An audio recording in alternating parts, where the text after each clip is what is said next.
Hello and hello and hello and welcome to my little channel here on the interwebs. Boy, do I got a kind of a story for you. I'm not really understanding it myself. I am a spectator that's not versed into the coffee realm.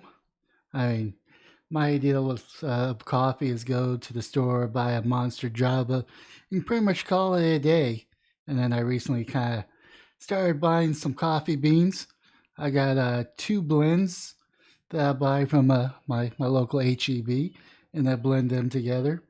I think one is Jet Fuel from the Independence, which I think is a Texas company, if I'm not mistaken.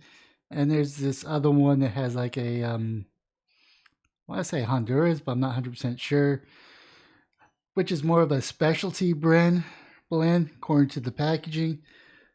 But that's not what I'm here to talk about. I'm here to talk about the Black Rifle. Coffee goes woke and throws customers under bus in a bizarre New York Times interview. Now, I'm willing to give Black Rifle Company or coffee the benefit of doubt. Maybe this wasn't what they wanted to present, but if it is, I don't know. I'm just going off of what the postmillennium.com has to say. Black Rifle Coffee gave an interview last week with the New York Times in which it seems likely they decided to attack their own customer in a bizarre attempt to distance themselves from the conservative brand image. According to the interview, Black Rifle Coffee has done well by building their brand as the counterculture coffee of the right wingers across the country. In 2015, the company revenue was 1 million. By 2019, the figure had grown to 82 million. Last year, the company did 163 million in sales, according to the New York Times report. And this was done with ads like the two quotes posted below. Both are from 2017. Instead of worrying about microaggression and which bathroom I'm going to use, I believe it's important to support people that actually serve our country. I heard people say patriotism is racism. Well, as a veteran owned company, we give zero shits about your opinion. Contrast to Haffer's recent comments in the New York Times interview, which have critics scratching their heads. I'm a man without a party. What I figured out the last couple of years is that being really political in a sense of backing an individual politician or an individual party is really effing detrimental, and it's a detrimental to the company, and it's detrimental to the ultimate to my mission, which I can agree with what he's saying here. He shouldn't be about I'm the party of the right or I'm the party of the left. I'm here to be a veteran-owned company. I'm here to help other veterans get their life back in order, and that is my goal, and that is our mission statement. Not we're going to get into the political correctness or whatever you want to call it. Then, of course, it says you cannot let sections of your customers hijack your brand. This is who we are. It's like, no, no, no, no.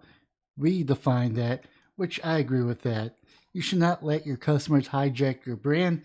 You should not even let your customers tell you what your mission is. You should just stay on point saying we're a veteran owned company.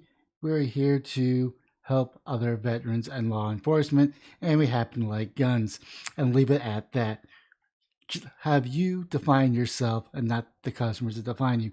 Now, if a certain group wants to buy your coffee, you don't have to acknowledge that they buy your coffee. Just say, we are a veteran owned company.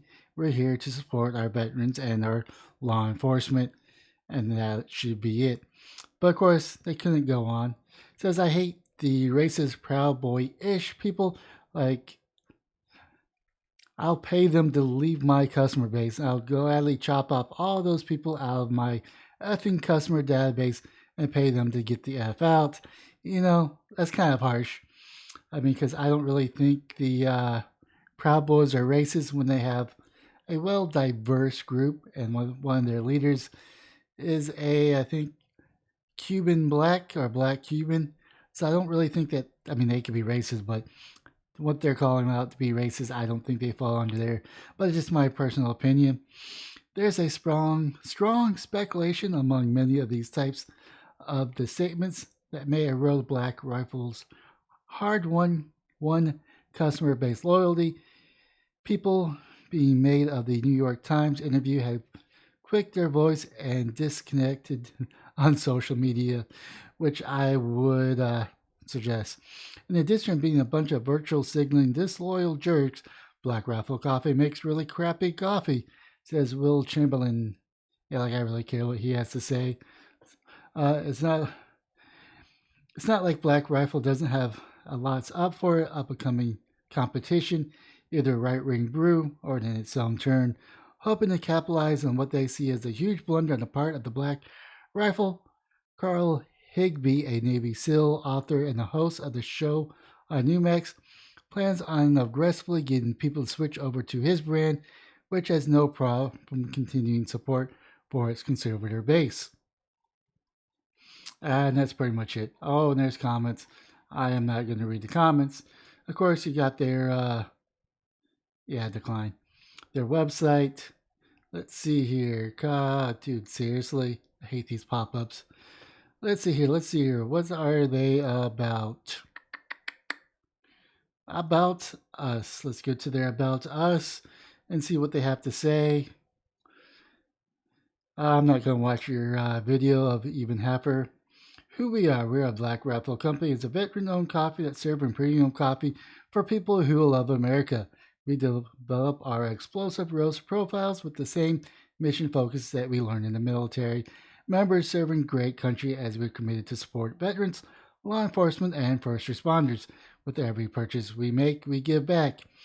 We import our high-quality coffee beans from Colombia and Brazil and roast 5 days a week in our facilities here in Manchester, Tennessee, and Salt Lake, Utah. The best way to enjoy our freedom-filled coffee is with the Black Rifle Club. When you join our club, your chosen brew roasted package and shipped free to your door on your schedule. Not only do you save the trip to the store, you receive a special discount pricing on roasts and gain access exclusive to products, members only content, member discounts, and more. Black Rifle Company is quite literally a combination of my two favorite passions. I take pride in coffee we roast and the veterans we employ and the causes we support. That should have been their only comment to the press, but they have to go further and insult people. And of course, this is their their Twitter. I don't really want to get into their Twitter, but however, if you do not want to support Black Rifle Coffee, I give you Krigler Coffee, KriglerCoffee.com. He is a YouTuber. I would say he's probably more towards the middle, probably leans a little right on certain elements, but of course this is his mission statement. Krigler Coffee, thanks for stopping by my coffee shop. As someone that enjoys a good cup of joe every morning, I thought this be an idea made perfect sense. Here you'll find a unique selection of beans from some of the most renowned growing regions throughout the world. We only source beans that are grown and traded responsibly, and we roast them on demand so that your coffee arrives at your home fresh and delicious. Share a cup with me and start your day. The story behind the coffee bean. My love story with coffee is one that goes back as far as I can remember. The tantalizing aroma roused my sense as a kid before I even tried it. My first sip was even better than I imagined, and as I got older, a good cup of coffee became a staple of my morning routine. Shortly after high school, I embarked on a modeling career that landed me in Paris and Milan. It was during this time I was exposed to a single origin of coffee all over the world, captivated by the different flavors and profiles and distinct characteristics of each bean. My love in coffee has only grown and over the years, and I enjoy watching the industry burgeon during that time. The most important, I admire the efforts of all the people who have worked to create an equitable worldwide coffee market where farmers are given a fair wage, and we partner with some of those farmers from my favorite regions to bring you all this fine selection of coffee I'm thrilled to share it with you. Of course, you got your subscriptions, you got your merchandise, you got your coffee, you got the Catalyst blend, you got the Ethiopia Eucalyptus One Natural Congo. Man, that's a tongue twister. You got the Costa Rica Tanzaroo. Those are just three of them. Those are your feature collections. And of course, you got your coffee. We'll go to coffee. Of course, you got your Catalyst blend. You got your Gamers blend. You got your Covfefe blend. Now, I actually drank some Covfefe blend.